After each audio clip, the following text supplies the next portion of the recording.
बिस्मिल्लाहिर्रहमानिर्रहीम। पाकिस्तान मेमोरीज के नाजरीन को मोहम्मद रहमान का खुलूस बरा सलाम कबूल हो। दोस्तों, पुरआसाइश और बेहतर ज़िंदगी हर शख्स की ख्वाहिश होती है। कुछ लोग तो पैदाइशी तौर पर पुरआसाइश ज़िंदगी के साथ पैदा होते हैं। ये वो लोग हैं जिनको हम जद्दी पुश्ती अमीर कहते हैं और जो कि सोने का चमचा मुंह में लेकर पैदा होते हैं। उनको बाहर जाने की कोई ज़रूरत नहीं पड़ती और अगर वो मुल्क से बाहर भी जाते हैं तो अपनी छुट्टियां एंजॉय करने या किसी और वजूहात की बुनियाद पर। आज की वीडियो में हम इन ओवरसीज़ में रहने वाले पाकिस्तानी लोगों के मसाइल पर बात करेंगे जो कि यहाँ या तो टेम्परेरी तौर पर रहते हैं या वो यहाँ के शहरी हैं। दोस्तों, इस वीडियो में ना तो मैं आपको कोई माइग्रेशन एडवाइस देने जा रहा हूँ और ना ही ओवरसीज़ में आने का कोई शॉर्टकट बताने जा रहा हूँ। मैं सिर्फ इन बेसिक मसाइल पर बात करूँगा जो कि पाकिस्तान के शहरी यहाँ आकर फेस करते हैं। तो अब चलते हैं अपने मौजू की तरफ। दोस्तों, दुनिया में दो किस्म के कंट्रीज़ हैं, एक माइग्रेशन कंट्रीज़, दूसरे non migration countries. Non migration countries वो कंट्रीज़ होते हैं जिनमें आप जाकर काम तो कर सकते हैं मगर आप परमानेंट रेजिडेंसी या वहाँ के शहरी नहीं बन सकते, माँ सिवाय इसके कि वो जिसको शहरियत खुद ना दे दें। इन कंट्रीज़ में ज़्यादातर मिडल ईस्ट के कंट्रीज़ आते हैं जैसे कि सऊदी अरबिया, यूएई, कतर वगैरह। दूसरे नंबर पर वो कंट्रीज़ आते हैं जहाँ पर आप जाकर वहाँ की शहरियत भी ले सकते हैं और इनके अपने कुछ माइग्रेशन प्रोग्राम भी हैं। अगर आप इनका क्राइटेरिया पूरा करते हैं तो वो आपको इस मुल्क की शहरियत दे देते हैं, जिनमें कनाडा, ऑस्ट्रेलिया, अमेरिका और बहुत से यूरोपियन कंट्रीज शामिल हैं। आज की इस वीडियो में हम पार्ट 1 में सिर्फ माइग्रेशन कंट्रीज में रहने वाले पाकिस्तानियों के मसाइल पर ही बात करेंगे। तमाम माइग्रेशन कंट्रीज के रूल तकरीबन मिलते ही जुलते हैं, बस इनके प्रोसेस में थोड़ा बहुत फ़र्क है। मैं चूँकि 32 साल से ऑस्ट्रेलिया में रहता हूँ, इसलिए मैं आपको पाकिस्तानियों के मसाइल के बारे में कुछ बात करूँगा। दोस्तों, ऑस्ट्रेलिया में दो किस्म के लोग आते हैं। एक तो वो लोग जो यहाँ तालीम हासिल करने आते हैं और इनका टारगेट होता है कि हम वापस जाकर अपने मुल्क में ही क़याम करेंगे। इनमें बहुत से अमीर लोगों के बच्चे भी होते हैं, इनके अलग मसाइल होते हैं और जब से कोविड आया है इनके मसाइल में बेपनाह इजाफा हो गया है। दूसरे नंबर पर वो लोग आते हैं जो कि यहाँ माइग्रेशन प्रोग्राम के तहत आते हैं और सडन पीरियड गुजारने के बाद यहाँ के मुस्तकिल शहरी बन जाते हैं। कुछ स्टूडेंट भी तालीम मुकम्मल करके परमानेंट रेजिडेंसी के लिए एलिजिबल हो जाते हैं और फिर परमानेंट रेजिडेंसी हासिल करते एक अरसा गुजारने के बाद यहाँ के शहरी बन जाते हैं। कुछ लोग इस कंट्री में गैरकानूनी तौर पर भी आते हैं जिसका रास्ता हुकूमत ने सख्ती से बंद कर दिया है। पहले लोग इंडोनेशिया और मलेशिया से बोट के जरिए ऑस्ट्रेलिया आया करते थे और यहाँ आकर असाइलम के लिए अप्लाई करते थे। कुछ लोग यहाँ असाइलम वीज़े पर भी आते हैं। दोस्तों, हर काम के कुछ एडवांटेज और कुछ डिसएडवांटेज होते हैं। इसी तरह ओवरसीज़ में रहने के भी कुछ एडवांटेज और कुछ डिसएडवांटेज हैं। पहले हम एडवांटेजेस पर बात कर लेते हैं। तो दोस्तों, अगर मैं एडवांटेजेस को सिर्फ 5 लफ्ज़ों में यहाँ बयान करूँ तो वो कुछ इस तरह बनते हैं: security, equal opportunity, education, law and order and medical facility. सबसे पहले हम सिक्योरिटी और लॉ को ले लेते हैं। तो जनाब, मेरी इस बात से आप सब इत्तेफाक करेंगे कि इन कंट्रीज़ में अवाम की जान और माल के तहफ़्फ़ुज़ पर कितना सख्ती से अमल किया जाता है। वैसे तो हादसात कहीं भी हो सकते हैं जिसको हम wrong place on the wrong time कहते हैं, मगर यहाँ सुबह वज़ीर आज़म को भी मॉर्निंग वॉक करते आप देख सकते हैं। अभी कुछ अर्से पहले की बात है कि एक ओपन ईयर तकरीब में मैं अपनी फैमिली के साथ शरीक था। यहाँ का मेयर और तमाम ऑही ऑफिशियल फ्रंट रो में बैठे हुए थे और हम पब्लिक बिल्कुल उनके पीछे बैठे थे, ना कोई डर ना कोई खौफ। कानून की हुक्मरानी इस दर्जे तक है कि एक आम पुलिस वाला यहाँ के प्राइम मिनिस्टर की गाड़ी को रोककर इसका चालान कर देता है कि आपने सीट बेल्ट नहीं लगाई हुई। और वजीर आजम भी भाई ऐसा है कि अपने ओहदे का ज़रा भी गुरूर नहीं करता कि इस पुलिस वाले से ज़रा पूछ ही ले कि भाई आपने मेरा चालान क्यों किया है और उसको सस्पेंड कर दे। बल्कि मीडिया ने जब उससे इस बारे में बाबत सवाल पूछा तो वजीर आजम ने कहा he was doing his job, मैं फाइन भरूंगा। यह वाकया यहाँ के वजीर आजम बॉब हॉक के साथ पेश आया था और रिकॉर्ड पर मौजूद है। और भी बहुत से वाकयात हैं। इक्वल अपॉर्चुनिटी, गवर्नमेंट ने एक इदारा इक्वल अपॉर्चुनिटी के नाम से बनाया है जो कि इक्वल अपॉर्चुनिटी कानून के तहत काम करता है। किसी भी शख्स को उसकी age, sex, gender, identity, sexual orientation, intersex status, race, disability, marital और domestic partnership status, identity of spouse और domestic partnership, pregnancy, association with child, caring responsibilities, religions, appearance और ड्रेस पर डिस्क्रिमिनेट करना गैर कानूनी है और इस पर सख्ती से अमल दरामद भी किया जाता है। Medical facilities, government Medicare scheme के तहत तमाम मुस्तकिल शहरियों को मेडिकल की मुफ्त फैसिलिटी फराहम करती है जिसमें मोस्ट मेजर ऑपरेशन भी शामिल हैं। इसके साथ प्राइवेट हेल्थ इंश्योरेंस का निज़ाम भी काम करता है। स्टूडेंट को पहले मेडिकेयर की मुफ्त फैसिलिटी हासिल थी जिसको बाद में ख़त्म कर दिया गया। अब तमाम ओवरसीज स्टूडेंट को प्राइवेट इंश्योरेंस लेनी पड़ती है।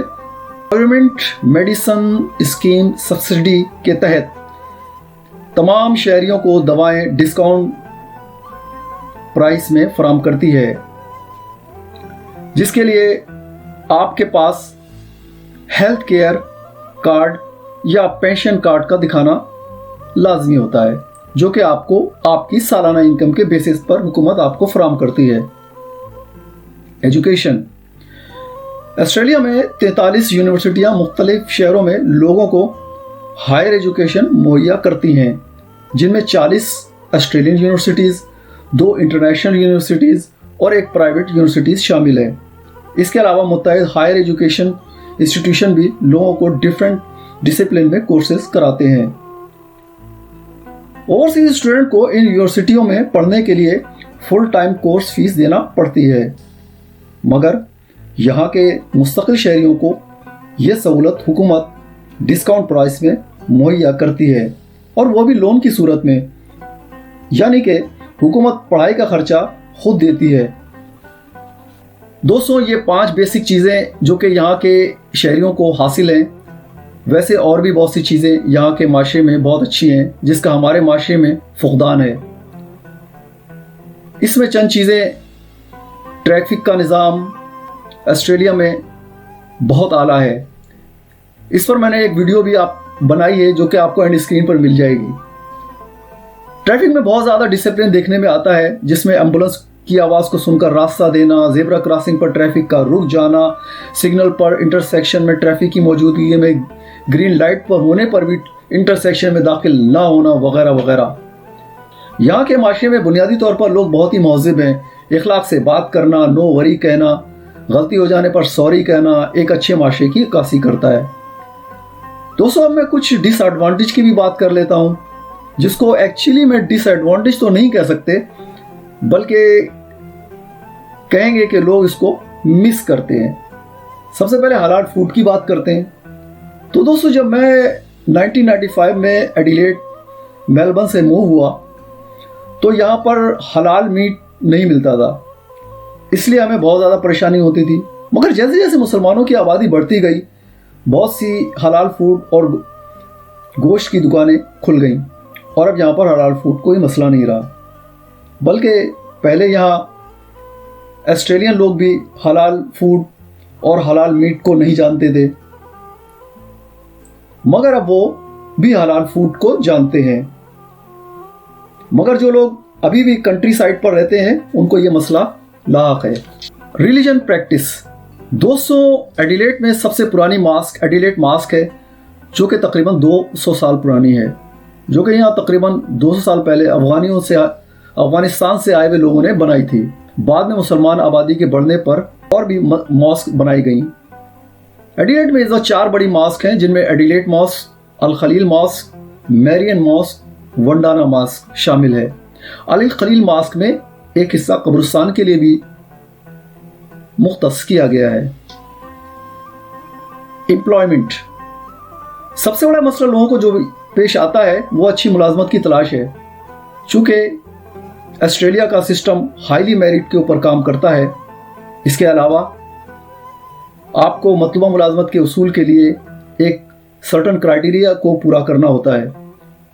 हमारे लोगों के साथ सबसे बड़ी मुश्किल जो पेश आती है वो जो क्वालिफिकेशन वहाँ अपने मुल्क से लेकर आते हैं उसका यहाँ रिकॉग्नाइज होना या हमको मालूम होना कि हमारी क्वालिफिकेशन किस लेवल पर है। हमें अपनी मतलूबा मुलाजमत हासिल करने के लिए क्या इस पर मजीद कुछ कोर्स भी करना पड़ेगा। फिर हमारे बहुत से लोगों को लैंग्वेज के मसाइल भी होते हैं। बाज़ लोग जो कि पाकिस्तान के रूरल एरिया से आते हैं उनको इंग्लिश समझने और बोलने में काफ़ी दुश्वारी का सामना करना पड़ता है, क्योंकि हमारे कल्चर में हम अक्सर घरों में उर्दू या पंजाबी या अपनी मादरी ज़बान बोलते हैं, इसलिए हमारे बच्चे घर में मादरी ज़बान बोलते हैं। और जब वो स्कूल जाते हैं तो वहाँ इंग्लिश बोलने की वजह से भी कुछ बच्चों को और पेरेंट्स को मसाइल का सामना करना पड़ता है। दोस्तों, दरियाए गैर में रहना आसान नहीं होता जब हम अपनों से दूर होते हैं। यहाँ इन सब आला फैसिलिटीज़ के होते हुए भी जब हम किसी मुसीबत में होते हैं या अगर पाकिस्तान में कोई हमारा प्यारा मुसीबत में होता है और हम वहाँ नहीं जा सकते और वो यहाँ नहीं आ सकता, तो उस वक्त हम पर क्या गुजरती है इसका अंदाज़ा लगाना मुश्किल है। हमें अक्सर अच्छी बुरी खबरें फ़ोन पर मिलती हैं और हम कुछ नहीं कर पाते। दोस्तों, हम में से कौन कौन इस कैफियत से गुजरा है मुझे कमेंट में ज़रूर बताइए। पैसा ही सब कुछ नहीं होता, कभी कभी हमारी मौजूदगी भी बहुत अहमियत रखती है। मैं खुद इस कैफियत से 2 दफ़ा गुजर चुका हूँ जब मैं मेलबर्न में रहता था। ये 1988 की बात है। मेरे वालिद का इंतकाल कराची में हो गया। 3 दिन के बाद मुझे टेलीग्राम से इत्तला मिली। फिर 2007 में वालदा का इंतकाल कराची में हुआ और फ़ोन पर इत्तला मिली और मुझे अर्जेंट फ़्लाइट पकड़कर कराची जाना पड़ा। जब से कोविड आया है ऑस्ट्रेलिया के बॉर्डर बंद किया हुआ है। ना जाने कितने लोग इधर से उधर जाने के लिए तड़प रहे हैं मगर नहीं जा सकते, और चले भी जाएं तो आने के लिए कैप लगा हुआ है। फ़्लाइट इतनी महंगी कि अल्लाह की पनाह। कल्चर से दूरी पर और भी बहुत से मसाइल से गुजरना पड़ता है। बहुत ज़्यादा लोग लोननेस का यानी कि अकेलेपन का शिकार हो जाते हैं, जिसके सबब एंग्जाइटी का शिकार हो जाते हैं। ईद, बकरीद, मुख्तलिफ त्यौहार पर अपने कल्चर से दूरी बहुत तकलीफ देती है। इसके अलावा जैसे जैसे बच्चे बड़े होते जाएं, क्योंकि वो इस माहौल में पलते हैं और पाकिस्तानी कल्चर से पूरी तरह नाआशना होते हैं, इसलिए कभी कभी शादियों में भी बहुत से मसाइल जन्म लेते हैं। जब बच्चे जवान हो जाते हैं तो माँ बाप इनका रिश्ता ढूंढने के लिए निकलते हैं और अक्सर यहाँ रिश्ता ना मिलने पर वो पाकिस्तान जाकर रिश्ता तलाश करते हैं। फिर शादी हो जाने पर उसको स्पॉन्सर करके यहाँ लाते हैं। कभी कभी देखने में आया है कि कल्चर के डिस्टेंस की वजह से अक्सर तलाक की नौबत भी आ जाती है, क्योंकि जो बच्चे यहाँ पैदा होते हैं वो पूरी तरह पाकिस्तानी कल्चर और रिवायत से नाआशना होते हैं। अक्सर वालिदैन उनको तालीम देते हैं, मगर बाज़ घरों में ऐसा नहीं होता। माँ बाप बिजी लाइफ गुजार रहे होते हैं और वालिदैन के पास औलाद की तरबियत का टाइम ही नहीं होता। कभी कभी बच्चे इस मौके पर माहौल का फ़ायदा उठाते हुए बिगड़ जाते हैं।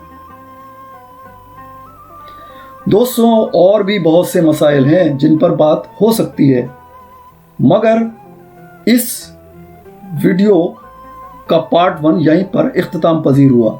इस वीडियो का पार्ट 2 जो कि नॉन माइग्रेशन कंट्रीज़ में पाकिस्तान के लोगों के मसाइल पर होगा, उस वक्त अपलोड करेंगे जब इस वीडियो पर 1000 व्यूज़ और 100 लाइक होंगे। तो अगर आपको ये वीडियो अच्छी लगी है तो लाइक और शेयर ज़रूर करें और हमारी हौसला अफजाई के लिए चैनल को ग्रो करने में हमारी मदद करें और इसको सब्सक्राइब करें ताकि आने वाली वीडियो का नोटिफिकेशन आपको मिलता रहे। मिलते हैं इंशाल्लाह अगली वीडियो में। सबसे पहले पाकिस्तान जिंदाबाद। अल्लाह हाफिज़।